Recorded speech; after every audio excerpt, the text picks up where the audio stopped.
Olá, boa noite. Eu sou William Galvão e começa agora o Jornal da Justiça desta quinta-feira, 11 de maio. Ministro Alexandre de Moraes, do Supremo, concede liberdade provisória ao ex-ministro da Justiça e ex-secretário de Segurança Pública do DF, Anderson Torres, preso por suposta omissão nos atos golpistas de janeiro. Esse é um dos destaques de hoje, que você acompanha também nesta edição. STF atende a pedido da União e altera a quarentena para ingresso em terras indígenas. O plenário do Supremo retoma julgamento de ação penal contra ex-senador Fernando Collor. E ainda, Tribunal Superior Eleitoral multa parlamentares por propaganda irregular contra o então candidato Lula nas eleições de 2022.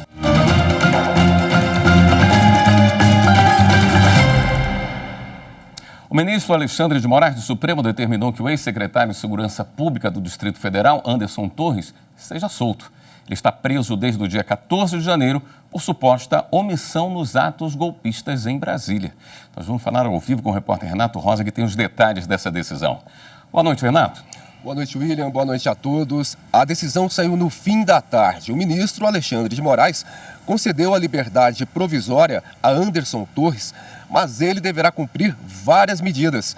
Entre elas, não poderá sair do Distrito Federal, deverá ficar em casa à noite e nos fins de semana. Será afastado do cargo de delegado da Polícia Federal.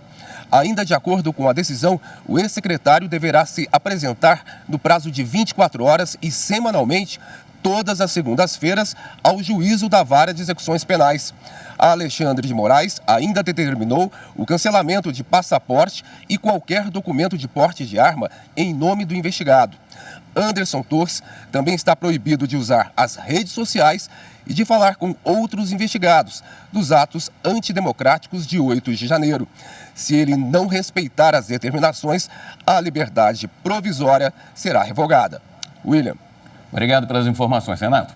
O ministro Luiz Roberto Barroso, do Supremo Tribunal Federal, reduziu para 7 dias a quarentena para ingresso nos territórios dos povos indígenas em isolamento voluntário ou de recente contato. A decisão diz respeito especificamente às bases de proteção etnoambiental de Quaricorubo, Suruuahá, Corubo 2, Xinane e de Omerê. Em relação às demais áreas, as restrições foram retiradas, mantendo-se apenas as medidas sanitárias consideradas pertinentes. O pedido foi feito pela União, tendo em vista o novo cenário de redução de contágio da Covid-19 e as necessidades desses povos. A intenção é agilizar a assistência à saúde nessas áreas. O ministro Barroso determinou ainda a apresentação de informações complementares sobre as normas vigentes e aplicáveis nessas áreas antes da pandemia, assim como do protocolo específico para a terra indígena Zoé, no prazo de 10 dias, contados da intimação da decisão.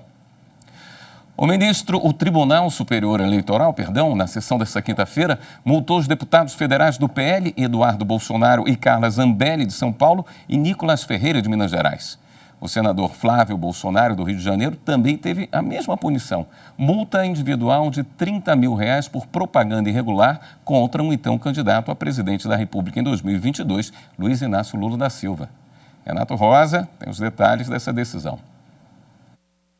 Segundo o processo, o vídeo foi produzido por Nicolas Ferreira e depois compartilhado por Eduardo Bolsonaro, Carla Zambelli e por Flávio Bolsonaro. De acordo com o Tribunal Superior Eleitoral, o vídeo com desinformação afirmava que Lula incentivava a prática de crimes, entre outras condutas. A divulgação foi durante a campanha eleitoral do ano passado e, segundo o TSE, atingiu a honra de Lula, então candidato à presidência da República. Os ministros do TSE decidiram multar cada parlamentar em R$30 mil. A maioria dos ministros seguiu a divergência aberta pelo ministro Sérgio Banhos. Ele destacou que as alegações feitas no vídeo passaram do limite da propaganda admitida pela legislação eleitoral. Outros 4 ministros tiveram o mesmo entendimento. O placar foi por 5-2. As manifestações aqui analisadas, elas transbordam os limites da liberdade de expressão exatamente porque acabam por descontextualizar uma série de afirmações de um candidato, explorando essa descontextualização em detrimento da sua candidatura. Em outubro do ano passado, o TSE já havia referendado liminar, ordenando que as plataformas digitais responsáveis pelo Twitter, Instagram, TikTok e Facebook retirassem do ar, no prazo de 24 horas, o vídeo que vinculava Lula fazendo apologia a drogas, censura, assassinatos, aborto e fechamento de igrejas. As plataformas atenderam a determinação em seguida. Quem também foi condenado pelo plenário do TSE foi o coach Pablo Marçal. A corte determinou que ele pague R$5 mil de multa e remova definitivamente uma postagem que acusa o Ministério da Educação de ter divulgado em 2013 uma suposta cartilha com temática sexual para crianças. No voto, acompanhado pelos demais ministros, o relator, ministro Raul Araújo, afirmou que o fato é sabidamente inverídico. No caso aqui, a divulgação de conteúdo sabidamente inverídico, estou dando provimento ao recurso para confirmar a liminar, determinando a retirada definitiva da íntegra do conteúdo impugnado e condenar Pablo Henrique Costa Marçal ao pagamento da multa no valor de R$5 mil nos termos do parágrafo 2º do artigo 57D da Lei 9.504. O plenário do Supremo retomou hoje o julgamento da ação penal em que Fernando Collor é acusado de corrupção na BR Distribuidora. Marta Ferreira. A ação trata de irregularidades na BR Distribuidora, subsidiária da Petrobras, objeto de investigação da Operação Lava Jato. Em 2015, o Ministério Público Federal apresentou a denúncia ao STF. De acordo com o MPF, entre 2010 e 2014, Fernando Collor, à época senador, tinha influência política na estatal e fez indicações estratégicas em diretorias da empresa. Assim, Collor teria recebido propina no valor de quase R$30 milhões em troca do direcionamento e do superfaturamento de contratos da BR Distribuidora. Fernando Collor e os outros 2 envolvidos viraram réus em agosto de 2017 por decisão da 2ª turma do Supremo Tribunal Federal. Eles são acusados de corrupção passiva, lavagem de dinheiro e de integrar organização criminosa. Agora o plenário do Supremo decide se foram comprovadas as acusações e se eles devem ser condenados. Em sustentação oral, a subprocuradora-geral da República defendeu a pena de prisão para os 3, além do pagamento de mais de R$59 milhões para reparação de danos materiais e morais. Na sessão dessa quinta-feira, houve as sustentações orais dos advogados de defesa dos réus. A minha convicção plena é de que efetivamente se trata aqui de uma ação penal que merece a mais absoluta improcedência, porque não houve nenhum esforço probatório por parte do Ministério Público. E não poderia haver mesmo, porque os fatos apontados não ocorreram da forma como é indicado na denúncia. Todos os fatos narrados não são consistentes, que os fatos não descrevem perfeitamente o cometimento de um crime, que, bem dizer até cá entre nós, é estranho que alguém que não seja o agente político responsável pelo ato seja processado por corrupção passiva por uma possível influência que teria tido na nomeação de diretores da empresa. Como condená-lo sem que tenha a prova cabal e inequívoca de que ele tinha ciência e consciência de que aqueles valores decorrentes de mútuo, na verdade, seriam oriundos de crime? Essa prova não existe nos autos. Não há absolutamente nenhuma testemunha que diga ou que faça jus à pejorativa menção, com todo respeito, que Amorim recebeu na denúncia de testa de ferro do senador Fernando Collor. Absolutamente inverídica essa afirmação, com todo respeito. O relator da ação penal, o ministro Edson Fachin, iniciou o voto na primeira parte da sessão. Farei, e o voto faz nas primeiras páginas, uma referência e uma análise dos 5 elementos preambulares que foram suscitados. A questão da conexão, e aqui sim foi multicitada a ação penal 1019, a falta de congruência que é mencionada em relação aos elementos constantes da acusação e o desdobramento, a necessidade de prova pericial, a questão da prova documental e, por último, o excesso acusatório. A sessão plenária do STF terminou agora há pouco. A repórter Marta Ferreira acompanhou o julgamento e tem mais informações para a gente. Marta, boa noite. Boa noite, William. Boa noite a todos. Na sequência da sessão, o ministro Edson Fachin deu prosseguimento à leitura do voto, que tem 200 páginas. Por isso, ele dividiu o voto em blocos.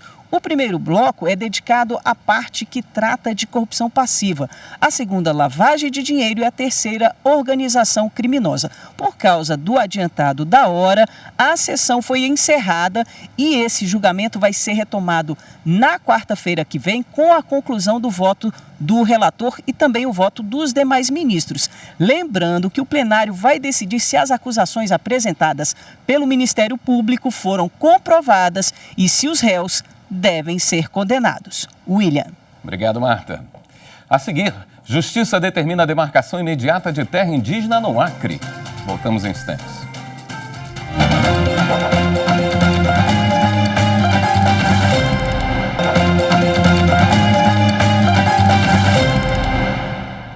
A Justiça Federal determinou a imediata demarcação da terra indígena Riozinho Laco, no Acre. O repórter Pedro Canguçu tem as informações. A terra é ocupada pelos povos Manchineri e Jaminawa e fica nos municípios de Assis Brasil e Sena Madureira, no Acre. Há 6 anos, a Justiça Federal fixou o prazo de 2 anos para que a União e a FUNAI tomassem as medidas necessárias para a conclusão do processo de demarcação de terras. No entanto, a União e a FUNAI defenderam que a sentença não poderia ser cumprida por causa de uma decisão do STF de 2020 que suspendeu o julgamento dos processos relacionados à demarcação de terras. Para a Justiça Federal, a demora no cumprimento da sentença tem exposto os povos originários a conflitos fundiários e pressões no setor agropecuário na região e intimou a presidente da FUNAI para que esclareça, no prazo de 30 dias, em qual estágio está o processo de demarcação de terras indígenas e informe o prazo estimado para a conclusão. O Superior Tribunal de Justiça absolveu um porteiro acusado em 62 processos apenas com base em reconhecimento fotográfico. O repórter Rafael Porfírio tem os detalhes. No primeiro comparecimento à delegacia, a vítima descreve o suspeito de roubo como jovem, pardo, com cavanhaque e magro. Dias depois, ao participar do reconhecimento fotográfico de um suspeito, a vítima afirma que o criminoso seria negro, magro, aparentemente 1,75 m de altura. Apesar das inconsistências nas declarações das vítimas, o porteiro Paulo Alberto da Silva Costa, de 33 anos, foi preso pela Polícia Civil em Belford Roxo em 2020 e acusado em 62 ações penais, a maioria por roubo. A irmã do rapaz, Paula Amanda, alega que apenas uma foto apontada pelas vítimas foi o suficiente para Paulo ser condenado pela Justiça do Rio de Janeiro a 8 anos de prisão em regime fechado na penitenciária de Bangu, no Rio de Janeiro. Sempre a mesma coisa, que tinha pele negra e que era alto ou baixo. Nem chegaram muito a ouvir a gente, assim. Só depois, assim, ele também estava em pandemia, aí ficou tudo meio que parado. Mas, assim, ele não chegou nem falar nada na delegacia, contar a versão dele, assim, tentar se defender. De acordo com os autos, Paulo não tinha antecedentes criminais, até que fotos dele, retiradas de redes sociais, foram incluídas no mural de suspeitos da delegacia. A partir daí, com base nessas imagens, as vítimas passaram a apontá-lo como autor de crimes de roubo, sem que houvesse, na fase policial ou em juízo, a realização de diligências ou a juntada de outras provas que confirmassem a suspeita. Ao julgar o habeas corpus, os ministros da terceira sessão do STJ ressaltaram o entendimento da Corte de que apenas o reconhecimento fotográfico não serve como prova cabal de crime. A relatora, a ministra Laurita Vaz, apontou que há circunstâncias que exigem maior cuidado na valoração da prova, especialmente quando há contradições entre depoimentos. Há diversas inconsistências e contradições nas descrições feitas pela vítima a respeito dos aspectos fisionômicos do suspeito, o que indica a possibilidade de reconhecimento falho, dado o risco de construção de falsas memórias. Além de definir o caso como um erro jurídico gravíssimo, o ministro Rogério Schetti Cruz enfatizou que a polícia tem condições de utilizar outros meios investigativos. Não é possível que esta prova seja a única a ser produzida. E a polícia pode fazer mais. Porque quando se trata de crimes de colarinho branco, a polícia requer interceptação telefônica, interceptação telemática, juntada de câmeras de áudio e vídeo, testemunhas, busca e apreensão. Porque em roubos, somente esta prova gera condenação.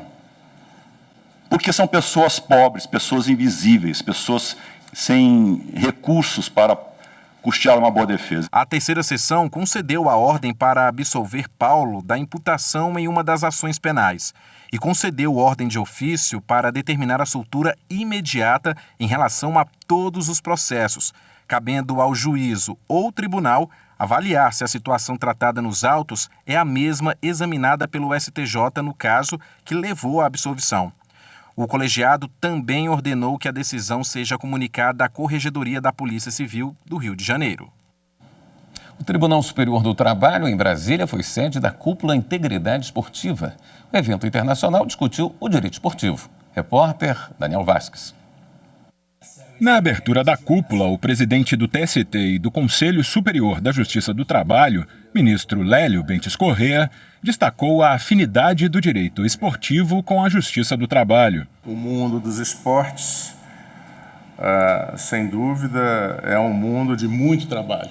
Trabalho para os atletas, para os dirigentes, para as comissões técnicas, as equipes de apoio. E o trabalho no nosso país, por força de dispositivo constitucional, é presidido pelo princípio da dignidade do ser humano e pelo princípio do valor social do trabalho.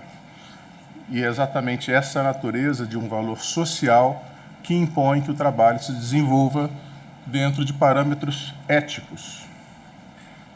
E essa ética não pode ser flexibilizada, não pode ser relegada sob nenhum pretexto. Ele disse ainda que a sociedade brasileira está empenhada em combater práticas desleais, fraudes e manipulações que atentam contra a integridade esportiva.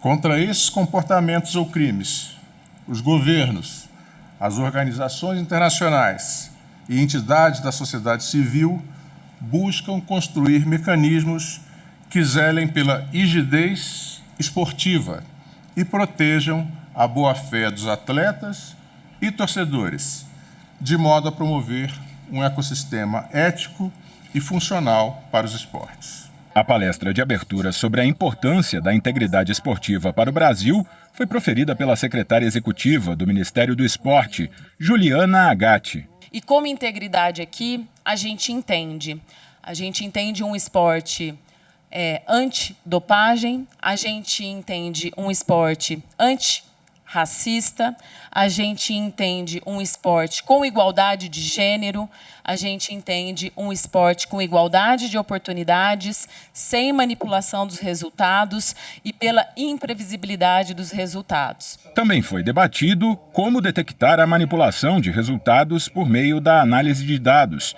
os possíveis impactos da regulação das apostas esportivas e o combate ao doping de atletas, entre outros temas.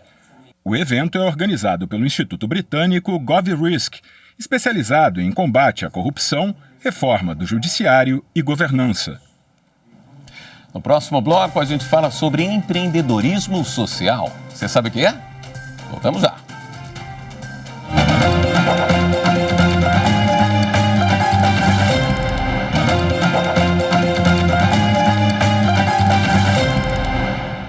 O Brasil tem hoje cerca de 42 milhões de empreendedores.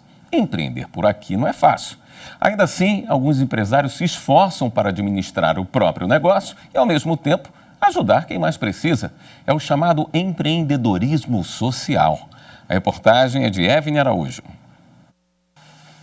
21 anos de ofício. O trabalho é intenso. O serviço do Adriano é cuidar do ambiente onde crianças crescem e se desenvolvem. Uma creche. Mãos cuidadosas, olhos atentos e agilidade de sobra. A deficiência intelectual impediu que vários lugares oferecessem uma vaga de trabalho para ele. Mas na Cruz de Malta foi diferente. O único lugar que tinha que me pegar é aqui. O pessoal aqui, a galera é boa comigo. Carinho, tem um carinho por eles também. A diretora também é boa. O Igor também, o coordenador. A galera toda. O pessoal todo tem um carinho comigo aí. O Instituto Cruz de Malta, em Brasília, cuida de algumas crianças de até 3 anos de idade. 2% dos funcionários são pessoas com algum tipo de deficiência. A cota prevista em lei. Um ambiente onde a diversidade não é considerada inclusão, e sim uma maneira de resgatar o pertencimento. Eu acho que as pessoas com deficiência não precisam ser incluídas. Elas não podem ser excluídas. Porque elas fazem parte da sociedade, elas fazem parte da vida normal, da vida comum. Nem todas as empresas têm esse mesmo pensamento. A taxa de pessoas com deficiência no mercado de trabalho é de menos de 30%, segundo o IBGE, o Instituto Brasileiro de Geografia e Estatística. A APAE, a Associação de Pais e Amigos dos Excepcionais, atua na capacitação profissional para ajudar a diminuir a distância que ainda separa pessoas com deficiência de um emprego formal. Hoje, 84 estão em formação profissionalizante. Pensar em uma empregabilidade inclusiva vai além disso. Outro estigma que também afasta trabalhadores do mercado são as doenças adquiridas. O alcoolismo, por exemplo, é um problema global. O último levantamento do Ministério da Saúde é uma prova disso. O Sistema Único de Saúde fez quase 160 mil atendimentos de pessoas que fazem o uso abusivo de álcool. Neia é auxiliar de limpeza. Foi demitida de um trabalho por causa do alcoolismo. E o vício fechou diversas portas. No atual emprego, além de ter uma oportunidade de trabalhar, ela teve a chance de se tratar. Com carteira assinada e direitos garantidos, Neia consegue pensar na vida que tem pela frente. Agora, igual eu falo para minhas meninas, bola para frente, né? Começar uma nova vida com elas, dar o amor que eu nunca tinha dado, né, para elas. Começar agora, a partir de agora, dar o amor de mãe mesmo, né, que elas não tinham. Cremilda, dona de uma loja de decorações, aprendeu com os anos que, além de empreender, é preciso olhar para as pessoas com humanidade. Desde que abriu a empresa, resgata trabalhadores com algum tipo de dependência. Oferece tratamento e, principalmente, dignidade para trabalhar. Em contrapartida, ganha funcionários exemplares que crescem na profissão. Quando você ajuda essas pessoas, ele passa a ter confiança nas pessoas. E então você tem uma resposta muito boa. Aquela pessoa é empresa. Negócios como o da Cremilda foram responsáveis pela criação de 85% dos postos de trabalhos formais em fevereiro deste ano. Os dados são do Sebrae, o Serviço de Apoio às Micro e Pequenas Empresas. 37% a mais do que no mesmo período do ano passado. Se cada empresário tivesse a mesma atitude, as vidas de mais trabalhadores seriam transformadas.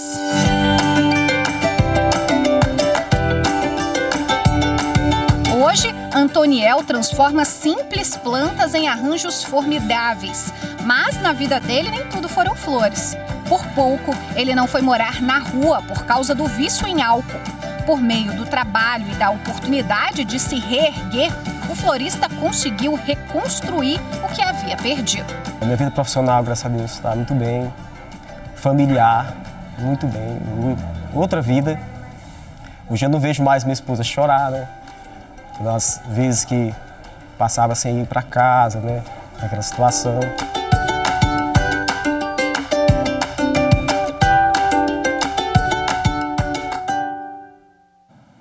Terminou hoje no Tribunal Superior Eleitoral a 10ª edição do Encontro Nacional de Escolas Judiciárias Eleitorais.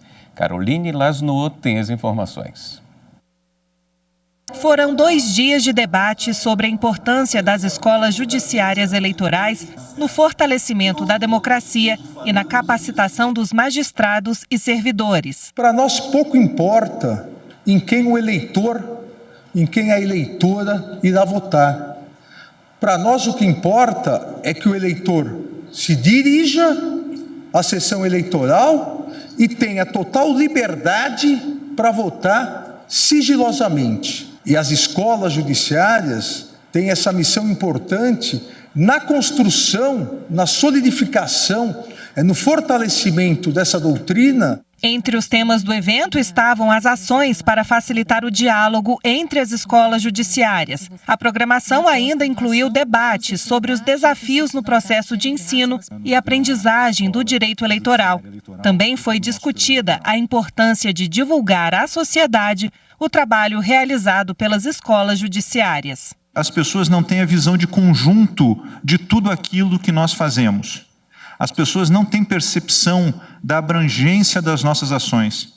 As pessoas não têm consciência da importância das nossas iniciativas. O encontro comemorou os 20 anos da Escola Judiciária Eleitoral do TSE e homenageou um dos principais idealizadores do projeto, o ministro Sálvio de Figueiredo Teixeira. Durante o evento, também foi anunciada a criação de um curso de especialização em Direito Penal Eleitoral, que será lançado em parceria com a Associação de Ensino da Polícia Federal. Esta edição do Jornal da Justiça fica por aqui. Uma ótima noite para você. Até amanhã.